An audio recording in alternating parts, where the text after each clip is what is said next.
Welcome to World Gone Weird, discussing what the heck is going on in the world today. All right, another week, another load of, well, let's just say interesting developments.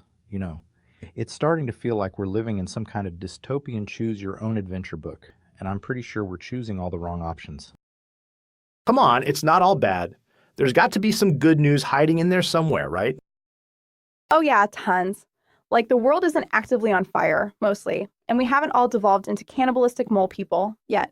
So, silver linings, people. Right. Well, while we're on the topic of not actively being on fire, the US has officially declared that genocide is happening in Sudan. I mean, that's a headline to start with, isn't it? Genocide, huh?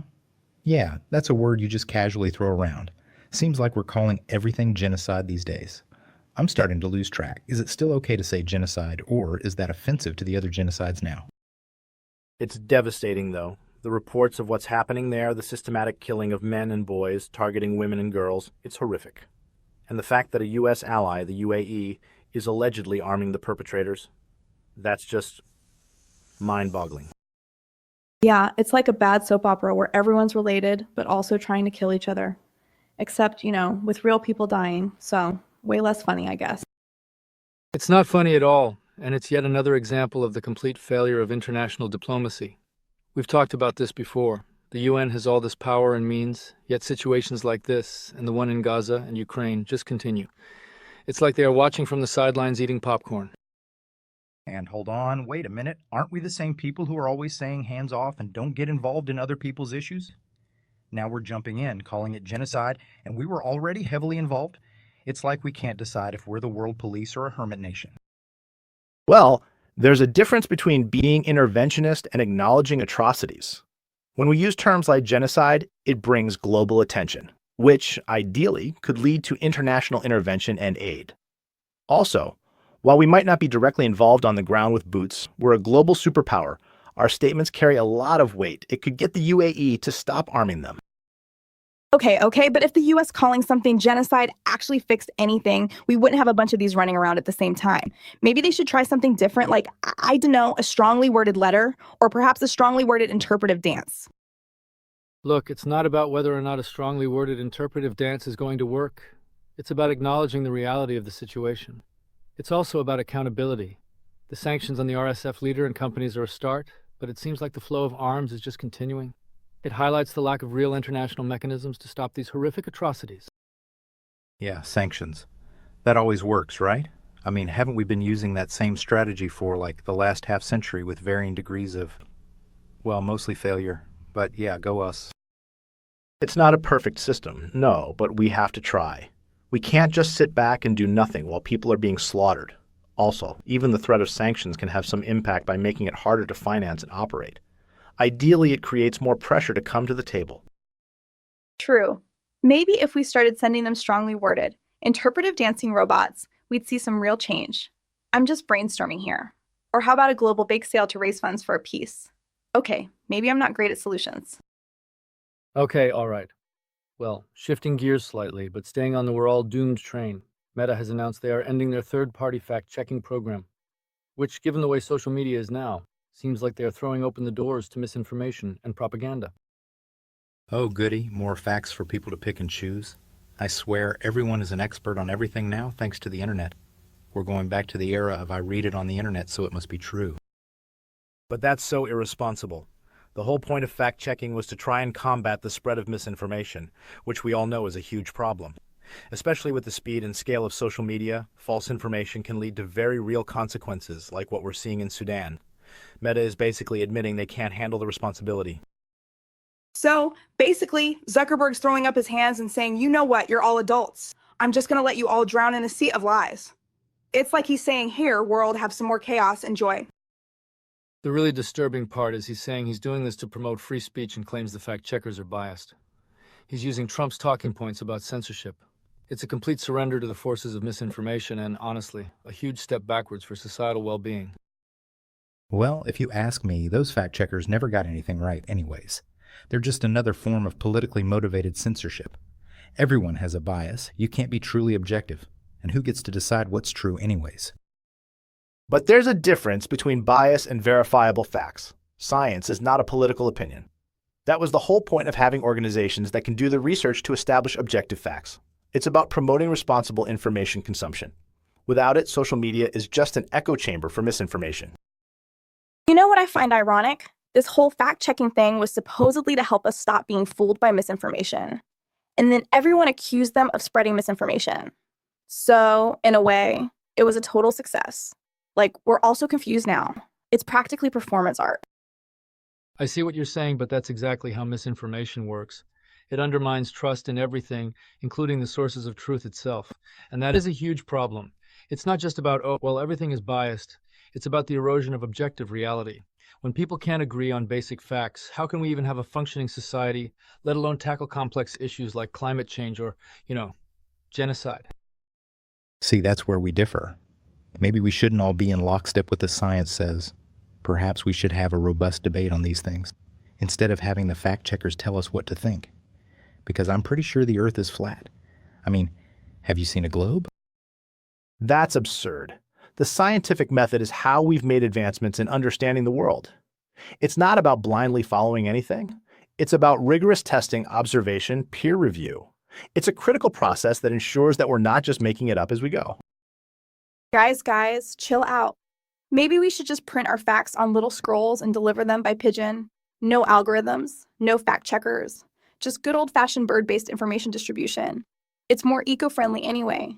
And I'm pretty sure I saw that in a documentary, which I trust more than the internet. No, see, that's the point I'm trying to make. With the removal of these fact checkers, Meta is essentially saying we're going to let these algorithms and filter bubbles decide what people see and hear. And these algorithms, they amplify outrage and misinformation. We know this, it's not new. They're designed to keep people engaged, not to inform them. And maybe those people want to be engaged with things that challenge the mainstream narrative. You always act like any opinion that doesn't agree with your view of the world is inherently wrong, that there is a truth that only you can see. It's not about my truth or your truth. There are facts that we all need to be able to agree on to function. It's about making sure that what people see online is rooted in reality, not conspiracy theories or propaganda. It really has serious consequences when it comes to elections, public health, and even something as basic as what's happening in Sudan. Yeah, okay, I get it. It's like a big snowball rolling down a hill of misinformation, gathering more and more lies as it goes.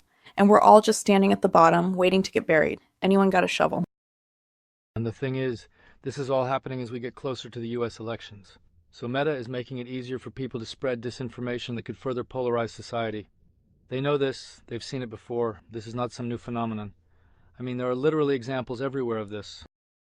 Oh, here we go again. It's Trump's fault. I swear everything is about Trump, whether it's from your side or the other side. Look, people are smart enough to make their own decisions. They don't need some tech giant deciding what they can and can't believe.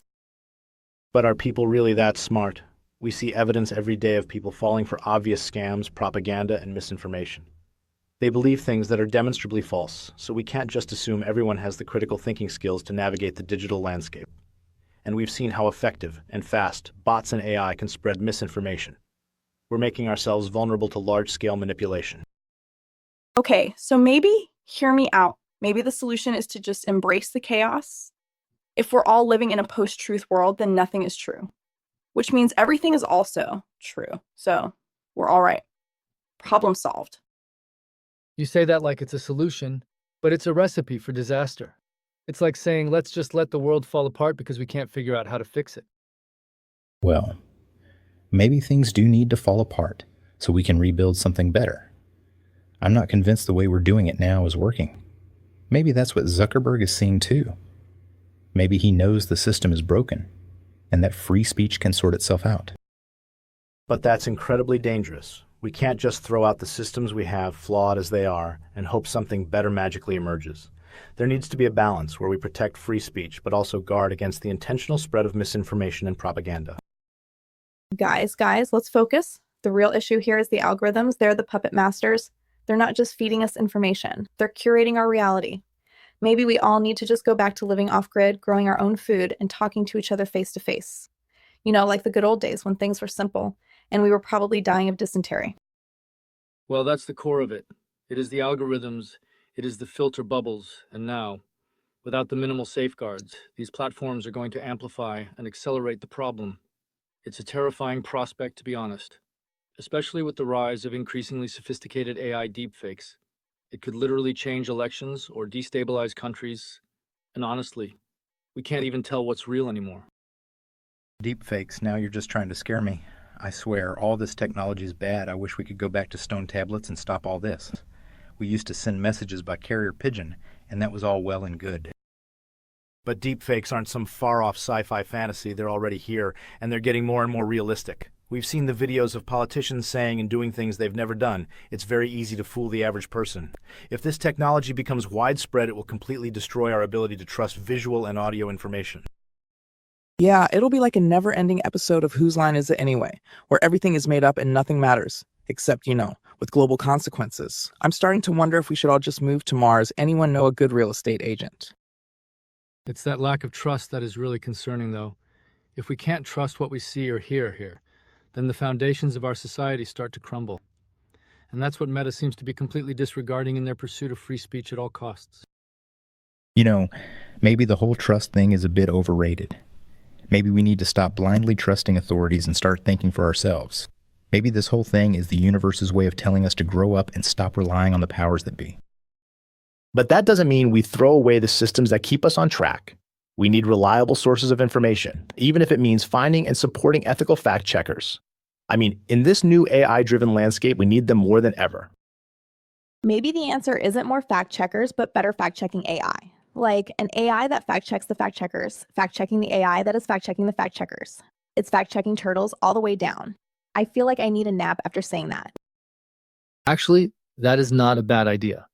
We are on the cusp of AI being able to do that on a massive scale. Maybe the fact checking should be by an AI, and there should be a second AI that does random spot checks.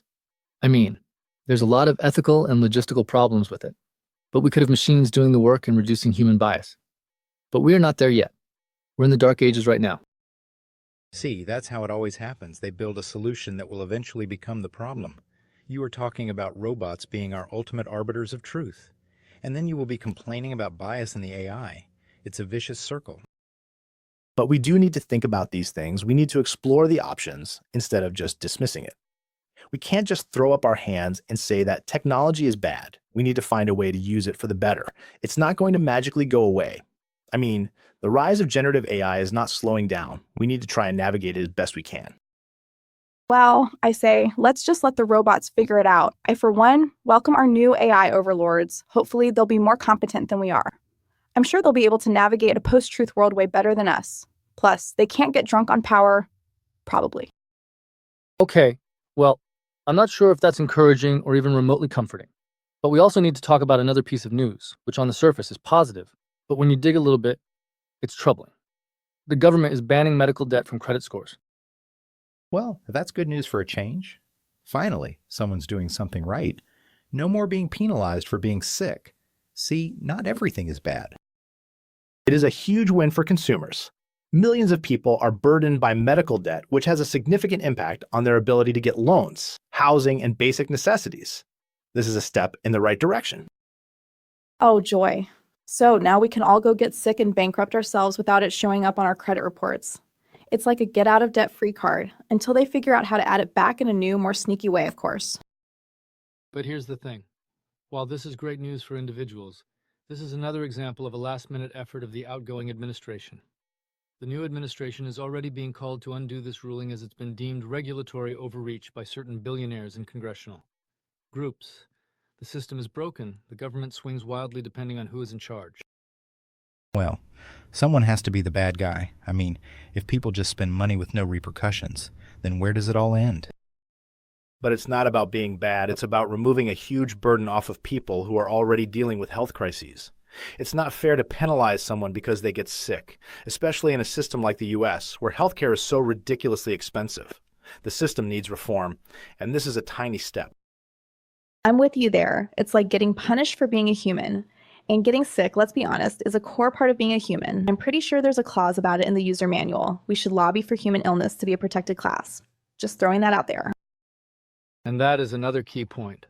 The people who are the most vulnerable are always the ones who are getting squeezed by the system.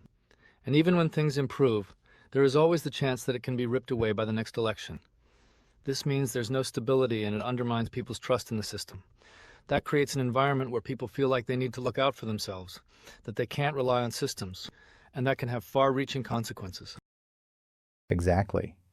We need to get out of that dependence on the government mindset and start looking for individual solutions. Maybe instead of always asking for government intervention, people should take more responsibility for their health and finances.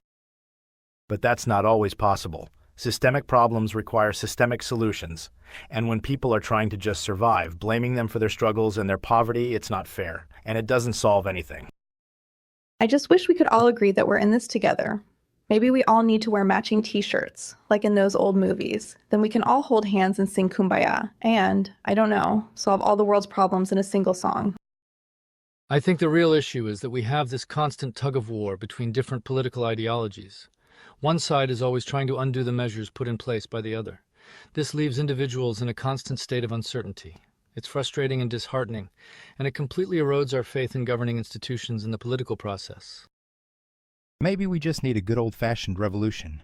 Burn it all down and rebuild it with a better blueprint. All this tinkering with the existing system is never going to work. We don't need more chaos and division. We need cooperation and compromise. We need leaders who are willing to work together and find solutions that benefit everyone, not just their own parties. We could just have robots make all the decisions. It's a 50-50th shot it works better than we do. Okay, maybe 60-40ths or 70-30ths. I'm sure there's a fact checker out there who can figure it out for me. Well, that seems to be the common thread this week, the erosion of truth and trust. The world is becoming increasingly chaotic and it's hard to find any glimmer of hope. I mean, with the news out of Sudan, the complete surrender of Meta to misinformation, and these constant political battles within the government, it feels like we're spiraling in the wrong direction. Well, I think we are. But not in the way you think. There's a lot of room for new thinking. Maybe all of these things are good. Maybe we will see solutions to problems if we break free of the old system. We need to hold on to the things that make us human. Empathy, compassion, a desire to build a better world. We can't let ourselves be consumed by negativity and hopelessness. Even in the face of all this chaos, we can't give up. Well, I'm going to try to maintain my sense of humor. It's all I got left at this point. I might just start writing a survivalist comedy show. Anyone in? Well, I think that's where we will leave it for this week. Another week, another mountain of problems. Thanks for listening, everyone. And stay critical, question everything, and as they say, don't panic. And remember, whatever you believe, someone somewhere has the opposite opinion. So, who knows, maybe we're all just making it up. But we need to keep trying. There's still hope for us, and we will find ways to solve these issues. And until next time, try to enjoy the absurdity of it all. It's better than crying, most of the time. Bye.